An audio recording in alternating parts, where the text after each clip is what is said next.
Hello and welcome back to my channel. My name is Rabbi Cass from thesofercenter.com. Today's video is going to be a follow-up video from the video which I showed how to put on tefillin according to Minhag Chabad. In that video I explained that many have the custom to open and close the loop.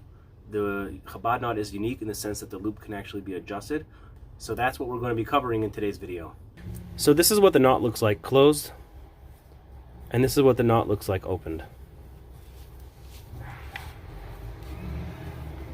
That's for a righty, and this is for a lefty.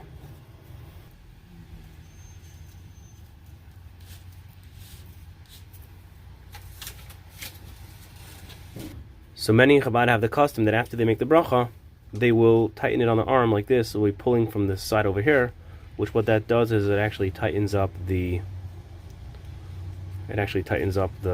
knot, just like that.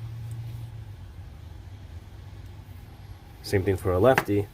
You tighten it on your arm, you're going to pull from this side, and you're going to be closing the knot. That's what you would do right after you make the bracha. Oops, this got twisted the wrong way. Just like that. Now, the reason why they do that is because the mitzvah of putting on the Tefillin Shel Yad says, "Kshartem le'asei yadecha," you tie them. So, by opening and closing the knot, is in effect, so to speak, affecting the kshira, the tying of the tefillin, while you tighten up the knot and you put it on your arm. But not everybody holds that tightening up that loop actually affects the tying of the knot, the kshira of the knot. So within Chabad, some have the minhag to open and close it, and some leave it closed just like this and just tighten it on the arm without actually opening and closing the loop. So the question is, what is the right thing to do? So there's Yechidus that Rabbi Gerari had with the Rebbe, and I think it was before his bar mitzvah he went into the Rebbe for Yechidus, and he was asking the Rebbe what's the appropriate way to, with the knot, with the loop, should you open it and close it? So the Rebbe told him to ask Ziknei Anash what he should do. And he asked the Rebbe, well, what do you actually do? So the Rebbe told him, my father did not teach me to open and close the loop, just left it smaller. So there doesn't seem to be any clear hara one way or the other.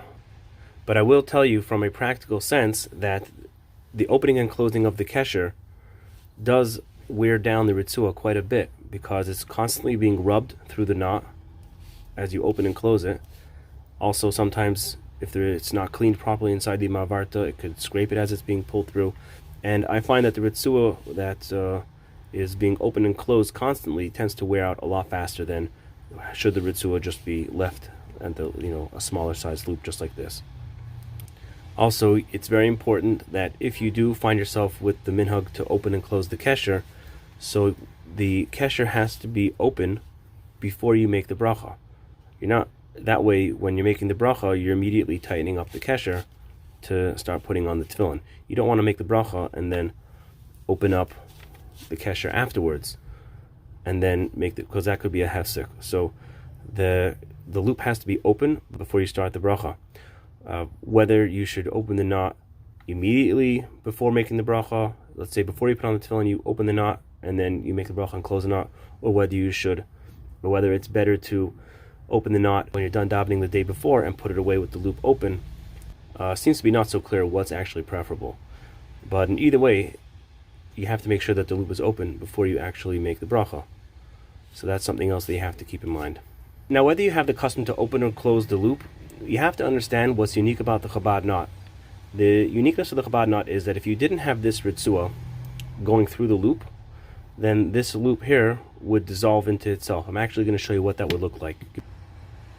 So here you have a sample of a Chabad knot, and obviously it's just a small piece of Retzuah. But look what happens if I don't have the Retzuah passing through this loop. Look what could happen, and how the knot is totally lost.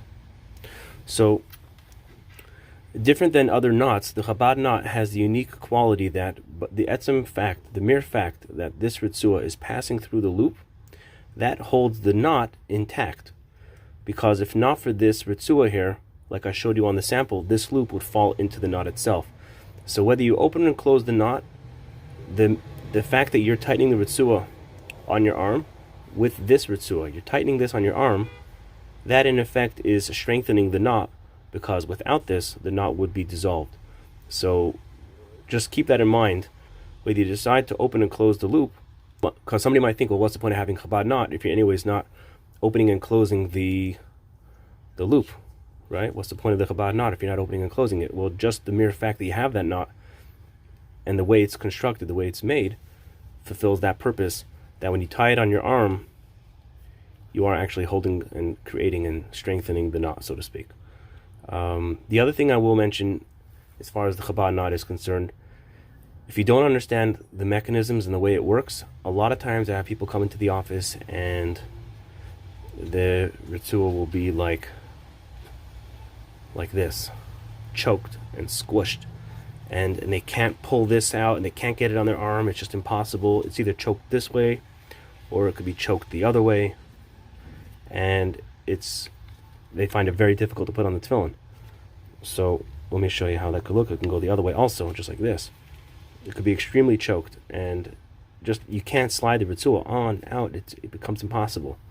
So the first thing I explain to them is that, listen, this back side here, this is the same Retzuah. So all you have to do is gently pull it out.